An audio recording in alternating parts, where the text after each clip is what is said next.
Под наблюдением представителей местной администрации трубы водопровода засыпают землей. Прокладка новой водной артерии на стадии завершения. Работа проходит в 4-м микрорайоне Икажево, самой восточной ее части. После завершения у жителей новостроек станет на одну проблему меньше.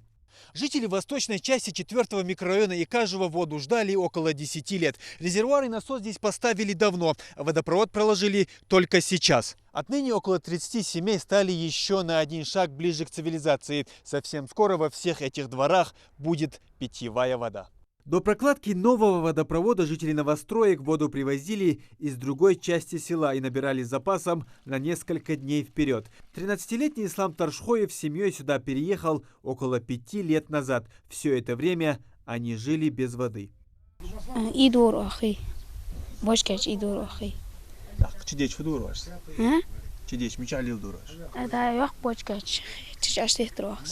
Протяженность улицы 1350 метров. Именно на такое расстояние и протянули новый водопровод. Для центральной линии использовали трубу диаметром 110 мм и пропускной способностью 11 атмосфер. Это обеспечит нужным количеством воды около 100 домов.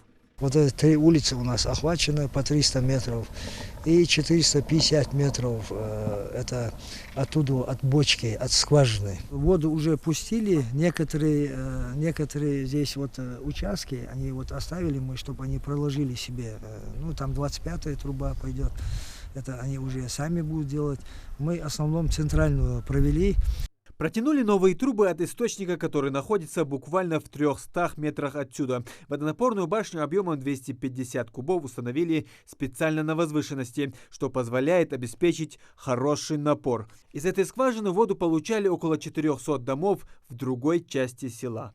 Пробурена эта скважина где-то в 2011-2010 примерно году. И с тех пор вот он работает. Нет, мы его обслуживаем. Бывает там из строя выходит насос водяной. Здесь много раз меняли мы этот насос. Для людей вот эта часть, вот этой 3 улицы, здесь воды не было. Ну, людей много не было, поэтому, когда прокладывали, не рассчитали. Укладку водопроводных труб на этом участке уже закончили. Рабочие также установили гидранты и задвижки. Осталось только поставить колодцы. Все эти работы планируется завершить в течение недели. Муслим Ганиев, Майырбек Миржоев. Новости 24.